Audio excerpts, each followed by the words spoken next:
Hello everyone, David Bredan here from aBlogtoWatch.com with a review of the Eone Bradley timepiece.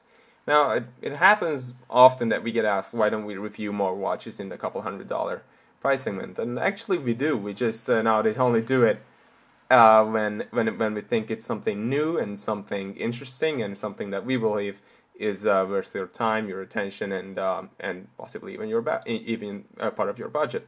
And the Eone Bradley is definitely, I feel, is one of these watches because it's just such an interesting design and an interesting concept, and also there's if I can say that, a touching story behind it. So Eone is a US-based design company, and they designed this watch for, and this design was inspired by a guy named Brad Snyder, and he's an ex-naval officer, and he lost his eyesight in an explosion in 2011 in Afghanistan. And a year later, he went on to win gold and silver medals in swimming at the 2012 Paralympics in London. And all these achievements at the Olympics and the way that he just carried on and pushed forward inspired the guys at Eone. And so they set out to create a watch that could be used by the visually impaired. And the Eone Bradley was born. And as you can see here, this is a watch without a sapphire crystal or traditional watch hands even. So what you have here instead is an open dial with the indices and two little ball bearings. So the one on top is for the minutes, and the one on the periphery of the titanium case is for the hours. So what happens is when you are setting the time, you get the idea of how it works. Two little magnets carry these balls around, and that's how you read the time. You can just put your finger on it, and after some practice, you can tell the time without even looking at it. And so this is an ideal watch for the visually impaired. And overall, I think it's just such a stellar design and something that would really work well as an everyday watch for basically everyone.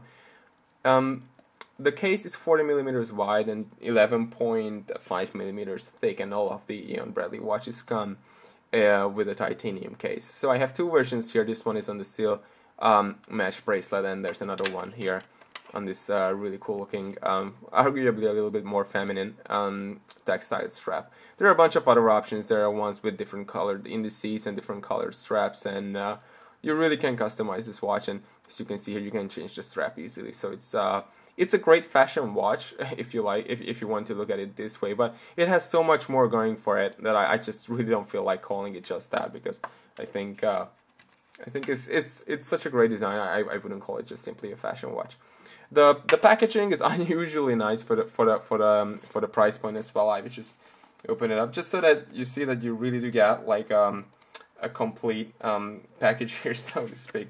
I really like what they have done here. So you see the braille writing on here, and everything is written with braille writing as well, just so that you can.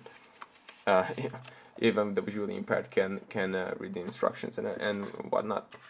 So putting it on the wrist, because before I forget it, you should definitely see how it wears. At 40 millimeters wide, it's relatively small and comfortable, and it's good for everyday wear. I don't think this design would look terribly great if it was larger than that, but as you can see here, it's perfect. It's arguably a unisex design depending on the strap that you're using. And reading the time is really easy. I mean, you don't really see the hours that easily. You have to rotate it a little bit, but the minutes is always right there in front of you. And what I really like is if the watch gets caught on something, or you just touch it in a way that you remove this little ball from the magnet, you just flick your wrist and it goes right back in there. So this actually could be a good game, like on the subway or whenever when you're bored, just to have this little thing. I don't think I will stop playing around with it because it's just fun. And yeah, but that's just a fun element of it. But overall, I think it's just a really cool design, and the price point isn't crazy either. The one on the steel mesh bracelet is it retails for $285 US, and the one on the textile strap is retailing for $299 US. And you can see the full review on aBlogtoWatch.com soon. Thanks.